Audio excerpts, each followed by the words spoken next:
So I wonder how you would feel if someone gave you everything you always wanted. Like, imagine there's a knock on the door, and you go and you open the door, and there in front of you is a man, and he introduces himself, and he says, "I'm Michael. I'm one of God's angels, and he sent me to give you whatever you want. As long as it's not a logical impossibility for the rest of your life, I'm going to give you whatever you want." I think most of us would think, this is a pretty good day. Yes, anything I want. Now, in order for that to actually be a good thing or to be a blessing for you, you actually have to be really good at wanting. So, how good are you at wanting? Most of us would say, I'm really good at wanting. In fact, as soon as you said wanting something, I came up with 5 ideas before I even started thinking. Like, I am just really, really good at wanting. But one of the things that we find with people is that by and large, we are actually not very good at wanting. There's a man named William Young who had said, if something like that happened to me when I was in my 30s, it would have destroyed me, and I would have destroyed all of my relationships. Something like that. So we think, what would have destroyed him and all of his relationships? We'd think, well, maybe it was a bankruptcy or a job loss or a car accident. What he was referring to, though, was to writing a book that sold 200 million copies. Something, he said, when he was 30 that he had always wanted to happen, to be a well-known, rich, and famous author.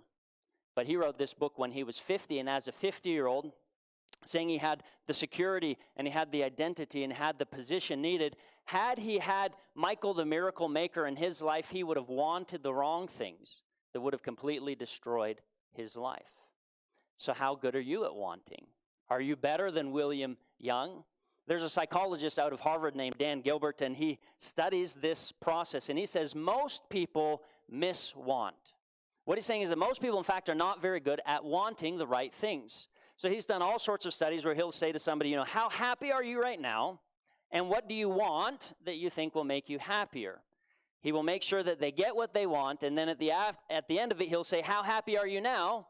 And either people are at a flat line of happiness or they are actually less happy by getting the very things that they want.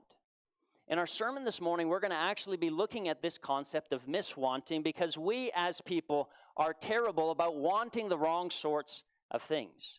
And Jesus is going to address a very common area of our miswanting: our wealth, our possessions, our resources, and our finances. Where for most of us, we think, if I get that, I will be completely set. And so Jesus is going to offer a warning about our miswanting, and then he's going to offer just a short corrective for what we ought to really want in our lives. So our text is going to be in Luke chapter 12. Luke chapter 12 begins with Jesus preaching to a group of thousands, we're told in verse 1 there. And once we get down to verse 13, somewhere along the way, Jesus took a breath and someone said, that's my opportunity. And so he jumps in there and he said, Teacher, tell my brother to divide the inheritance with me, to give me my fair share of the inheritance. So what do you do if your dad has died and your brother is the executor of the estate, and he's either not giving you a fair share of the inheritance or he's not giving you any of the inheritance? Well, if you're a lower class person, what you do is you go and you find a trusted rabbi, and you ask that rabbi to arbitrate or to judge on your behalf and to make a decision that both of you will then adhere to. So that's exactly what this man does. He's undergone this injustice, and he wants Jesus to come in to make a judgment about it. Jesus, however, isn't going to have any of it, is he? He says to him, Friend, who made me the judge or arbitrator over you? So Jesus is refusing to play the role, first of all, of judge, and secondly, of arbitrator. Now, I think that we need to realize that this is not because Jesus is saying, I don't do the judging thing. You'll find several texts in the New Testament, should be up on the screen in front of you, behind me. You'll find several texts that talk about Jesus judging. So Jesus is not saying, hey, I'm not a judge, don't ask me to judge. Also, when it comes to arbitrating, Jesus is not just generally saying, hey, I don't arbitrate different decisions. The root word of that is really the word divide. By the time we get to the end of chapter 12, Jesus is, in fact, going to be dividing families. He's going to be dividing mother and father and mother-in-law and father-in-law. I mean, he's going to be dividing people. But so there's something in particular about this case. Maybe you say Jesus just doesn't like getting involved in sibling rivalries. Did you know that the referees, they tell them when people are fighting on the court, don't get in the middle of it. They're just going to, is that what it is? Well, 2 chapters before, guess what we have? Sibling rivalry, right? Mary and Martha. And did Jesus say, hey, I don't get involved in sibling rivalries? There's something very unique and particular about this case that Jesus says, I'm not going to judge or arbitrate it. Here's my best guess about what's happening. If, in fact, the older brother has withheld an unfair amount of the inheritance, or he hasn't given the younger brother any of the inheritance, he would probably do that because he's a really greedy brother. He wants to have all of this to himself. And Jesus perceives, as we're going to find out, Jesus insinuates the younger brother is also himself greedy. So the question is, where is the winner's situation or the winner's outcome when 2 greedy people are fighting over a plot of land? I mean, what good can come of that? Is one greedy person better than another greedy person?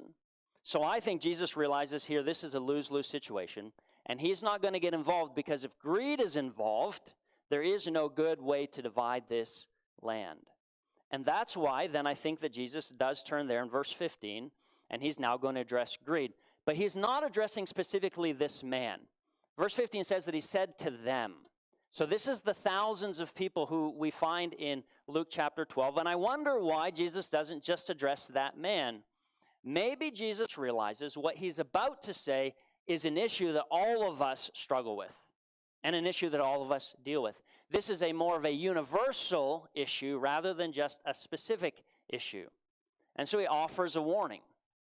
He says to take care, to be on your guard against all kinds of greed. One's life does not consist of the sum or the abundance of their possessions. Jesus is telling us sometimes we want the wrong things, that we miswant, and that we need to be careful. And so Jesus offers this warning about greed. The word I associate with greed is more. Greed just wants more. It seeks more. It desires more. It gets more. And the thing about greed is there's no absolute line where we say if you make over this much, it's greed, or if you own over this much stuff, or if your house is this big, that's obviously greed. Because greed is, by its nature, it's competitive. It requires other people to compete with. So let me ask you this question. Would you rather earn $75,000 a year or earn $100,000 a year? It's a question that psychologists have asked people, and the answer might surprise you. Because the answer is put in this way.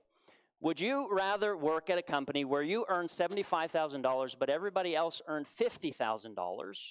Or would you rather work at a company where you earned $100,000 and everybody else earned $250,000? Do you know what the majority of people picked? They would rather earn $75,000 as long as they were earning more than everyone else at their company. So it's not an absolute number. People won't even choose the number. Now, you say, oh, well, maybe that's just money. The same thing happens with vacations. Do you want 3 weeks or 4 weeks? It all depends whether you're getting more than everyone else. See, greed always needs a sparring partner. It always needs a reference point.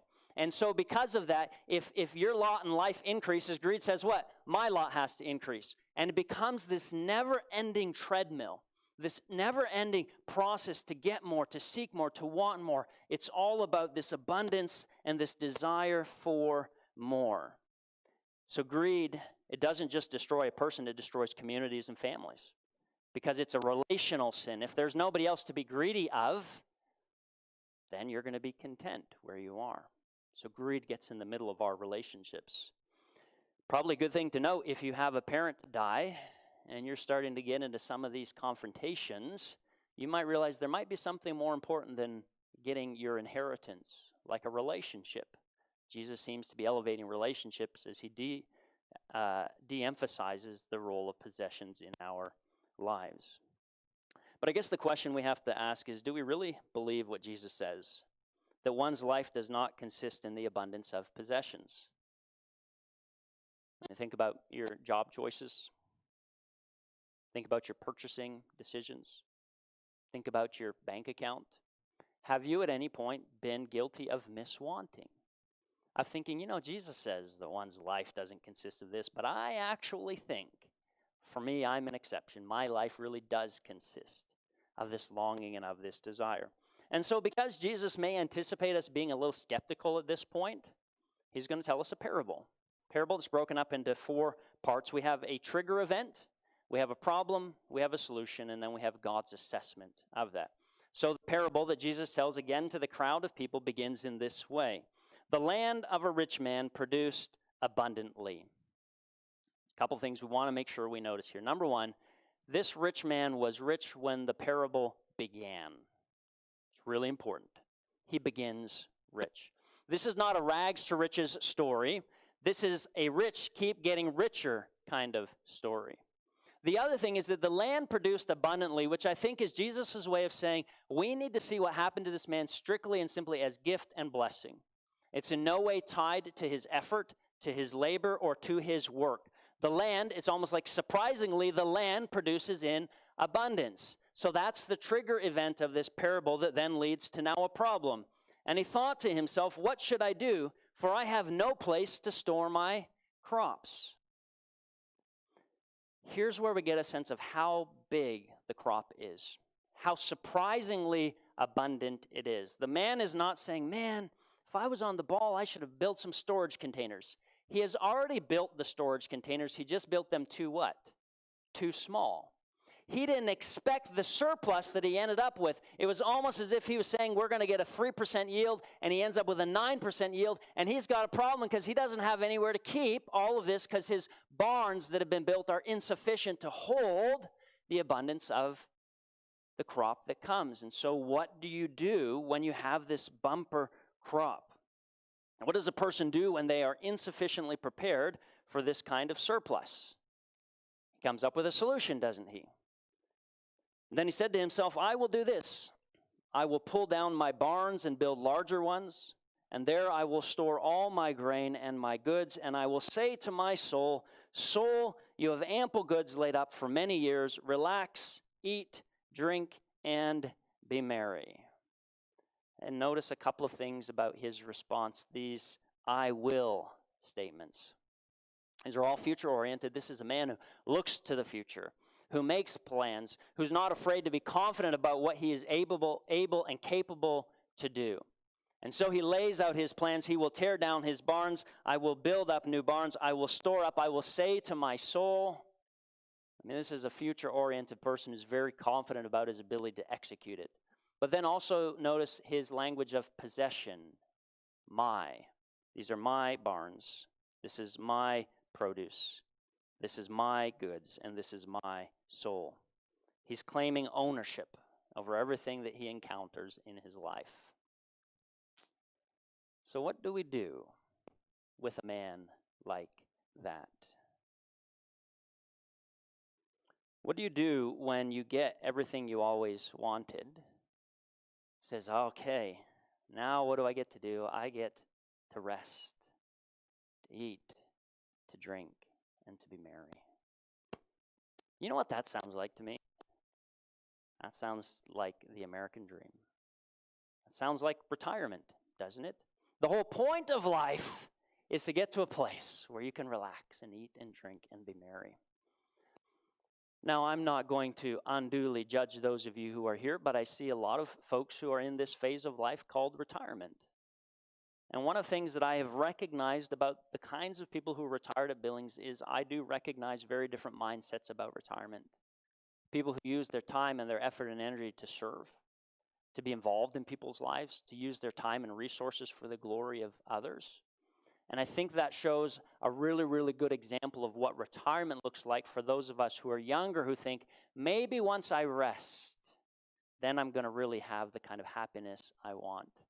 I'll share a quick story from Bob Johnson.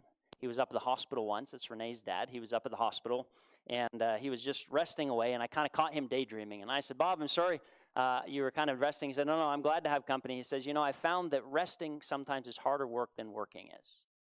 And realizing that it is a joy and it is a blessing, it is a privilege to be able to work, to do something good in society, to contribute good to people's lives. But this man's life is all about getting to that place where he can just be consumed with his own wants and desires. But before we get to Jesus, God's assessment, I want your assessment of this.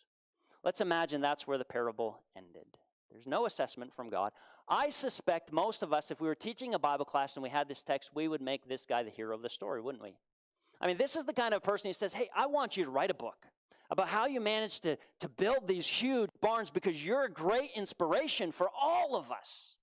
Or we might say, this is the kind of a person that we want to go out on a speaking tour and tour across America and tell people how he did it so they can know how to do it too. This is the kind of a person that if your sons or your daughter said, I want to grow up and be like that guy, you say, yes, that's the kind of a kid that I want. This is the kind of person you invite to have dinner with your family, say, tell my kids all about how you managed to do it. I suspect if this is where the story ended, that's the kind of conclusion we'd have, and it's the kind of conclusion the original hearers would have had. But we know every parable has what? A surprise, a twist, something unexpected. And the twist comes here in God's assessment. God then says of him, you fool. That's surprising. This very night your life is being demanded of you, and the things you have prepared, whose will they be? So it is with those who store up treasures for themselves, but are not rich towards God. So I'm really interested in the man being called a fool when we might naturally think he's a great, wise man. And I think that there's three reasons why he's identified as a fool. And the first is because he did not properly differentiate between what was mine and what is God's. We noticed already the my language. And one of those things that he said in the my language is, this is my soul. But when God makes his assessment, it says that night, that very night, his life or his soul, it's the exact same word. They just translate it different places in 19 and 20. But his soul or his life was demanded of him. Now, the word demanded, we tend to think of that as like was asked strongly. But the word actually insinuates this getting something back that you already have a right to. So if you borrow a library book and the library calls you, they might demand it back because it was their book to begin with. We find this word again in Luke chapter 6, verse 30, where Jesus says, hey, whenever you give your cloak to someone, don't ask for it back. That's the exact same word that's being used here. So he thought his soul was my soul, but all the while, whose soul was it? It was God's. God is the one, Genesis 2:17, who breathes life into us. This concept of soul, it's God's gift to us. And if we start taking the things that God gives as gift and we think that we own them or they're our possessions or we can do what we want with them, we are going to be fools in our lives. Psalm 24, the earth is the Lord's and everything therein. We and all we own ultimately are God's. So the man is a fool because he called what was mine something that actually belonged to God. The second reason is because the man stopped working when his responsibility was just getting started. One of the constant themes throughout Scripture is that God blesses us in order to what? Bless other people. In Ephesians, when Paul talks about working, he says you should work so that you have something to share. But whenever God blesses us and now we step out of the game or we step out of responsibilities or we sit down and relax, we've realized what God has given us as a go sign, we've seen as a stop sign. That life, if life is not just about the accumulation of these possessions, that what we realize is that when we come into possessions, our hard work starts then. It's a great responsibility to handle the blessings and the resources of God. And far be it for us to say, oh, now I have all these things, I'm going to step out of the game and I'm going to sit down and relax. This man stopped working when his responsibility really began. And I think the third reason the man is called a fool is because of his miswanting. Greed caused him to believe that everything comes from the accumulation, the possession of items, things, stuff. And in the end, he got everything that he wanted, and in the end, he lost everything that he needed. That's a foolish thing to do. Jesus will later in the chapter 12, verse 31, Jesus will tell us what proper wanting is. He'll say, desire, seek, or long for, strive for the kingdom. That's the corrective that Jesus is going to offer to this form of miswanting. But this man finds himself guilty of this longing for possessions. But I think a part of his foolishness in miswanting is he did not understand both the limits and the potential of possessions. Well, we teach often about the limits of possessions. I mean, if you want possessions in order to get happiness, oh man, it's very limited in its ability to do that. I love reading ultra successful people's stories because they time and time again tell the same story.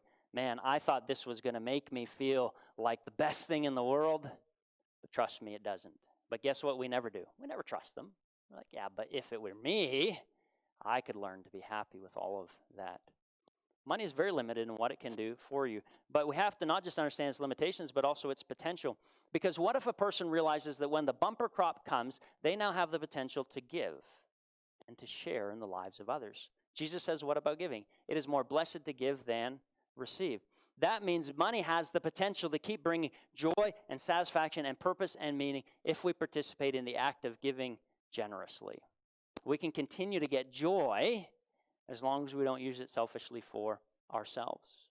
When we realize, and this becomes a very key thing, I think, coming out of the story, we have to know when enough is enough. Do you know how much money is enough for you? How big of a barn is big enough for you? Yale college grads were asked how much money would be enough, and they said $75,000. I mean, I'll be happy, satisfied with $75,000. Now, most graduates of Yale University end up making far more than $75,000. So 10 years later, when they're making on average $100,000, they ask them, how much money is enough? Guess what their answer was? $250,000. When is enough ever enough? This rich man didn't know where that was. Now, if you want a practical way to implement this, I had a handout until the last second. I realized, I can't do a handout. So I put it online. We have this thing called the internet. If you go to our Facebook page or if you go to the YouTube recording of this, it has a link to a handout on something called the graduated tithe. I encourage you to just look at that and consider that as a way to determine for yourself what is enough and what's your responsibility with it. But what I'd want to do right now is I want to conclude with a story about a man who struggled with enough in the very same way as this, to warn us to know the danger of seeking possessions as the sum of your life. This is actually a story told by Leo Tolstoy. How much land does a man need? And I've kind of adapted it a little bit. Basically, the story goes like this. The guy grows up, and he grows up in a lower class home, and he has a neighbor who's a wealthy landowner who just makes his life miserable. And he decides, I'm never going to be in that position where I'm not the wealthy landowner because wealthy people make me miserable. I'd rather make other people miserable. So he's going to grow up and he's going to own as much land as possible. Starts off all these slow little jobs, acquiring 5 acres and then 10 acres and then 15 acres and then 150 acres. But no matter how much land he gets, it's never enough. He's now in the middle of his life and he hears about a people group who are selling their large plot of land, 150,000 acres. And he wants as much of it as he can get. They're bartering back and forth, negotiating back and forth. They're not able to come up with a proper agreeable sum until one of the elders of that people group said, here's what we'll do. For the cost of 1,000 rupees, what you can do is at sunrise, you can start walking a circle or running or however you want to get around this circle. And as long as by sunset you make it back to this exact spot, we will give you all of the land that's inside that circle that you just ran. Oh, it's a great deal for this guy. And so, of course, he takes them up on the offer. The morning comes, the sun rises, and he starts off in this slow jog. As he's going along, he gets to about noon, and he realizes, I do need to start kind of closing off this circle. I need to start turning in, but of course, he wants as much land as possible. So instead of turning in, he decides to kind of turn up his pace a little bit, and so he starts running just a little bit faster, because he knows the faster he runs, the more land he's going to be able to get and gather.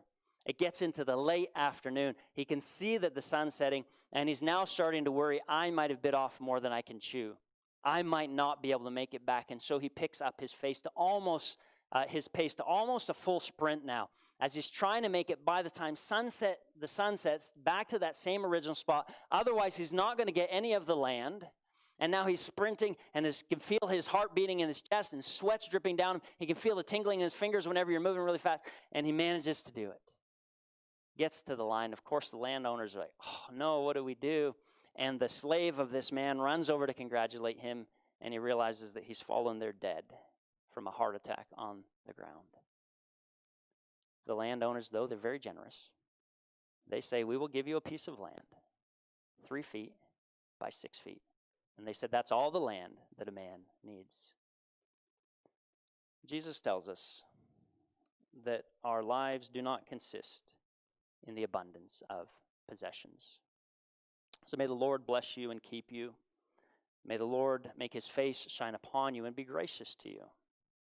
May the Lord turn his face towards you and give you peace. And as we enter into a world that we will constantly be tempted by greed, we need to know that we don't face that by ourselves. We face that with the grace of the Lord Jesus Christ, with the love of God, and with the fellowship of the Holy Spirit.